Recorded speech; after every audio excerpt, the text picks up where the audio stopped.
എപ്പോഴാണ് നമ്മളൊരു company leave ചെയ്യേണ്ടത്? നമ്മൾ കമ്പനിയിൽ കയറാൻ നേരത്ത് എന്തൊക്കെയാണ് നോക്കുന്നത്? അവിടുത്തെ കൾച്ചർ നോക്കും, ലൊക്കേഷൻ നോക്കും, സാലറി നോക്കും, നോക്കാത്തതായിട്ടൊന്നുമില്ല.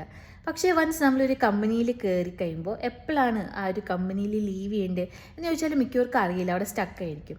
അപ്പോൾ എനിക്ക് തോന്നിയ ചെറിയ പേഴ്സണൽ ഒബ്സർവേഷൻസ് ഞാൻ ഷെയർ ചെയ്യാണ്. അപ്പോൾ ആദ്യമേ തന്നെ നമുക്കൊരു പേഴ്സണൽ ഗ്രോത്ത് ഇല്ല എന്ന് തോന്നുവാണെങ്കിൽ നമ്മൾ ഒരിക്കലും ഒരു സ്ഥലത്ത് നിന്ന് സമയം കളയരുത്.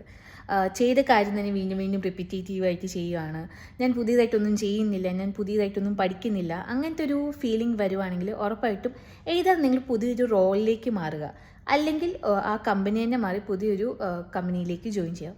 രണ്ടാമത്തെ കാര്യം എന്ന് വെച്ചാൽ ടോക്സിക് ആയിട്ടൊരു വർക്ക് കൾച്ചർ. ഒരു എംപ്ലോയിക്ക് അവിടുത്തെ സാലറീനെ പോലെ ഈക്വലി മോട്ടിവേഷനാണ് അവിടുത്തെ അപ്രിസിയേഷൻ. നമ്മൾ ചെയ്തത് ഹെൽപ്ഫുള്ളാണ്, അല്ലെങ്കിൽ കമ്പനീനെ അത് നല്ല രീതിയിൽ ഇമ്പാക്റ്റ് ചെയ്തു എന്ന് കാണുമ്പോഴാണ് ആസ് ആൻ എംപ്ലോയി നമുക്ക് സന്തോഷം വരുന്നത്.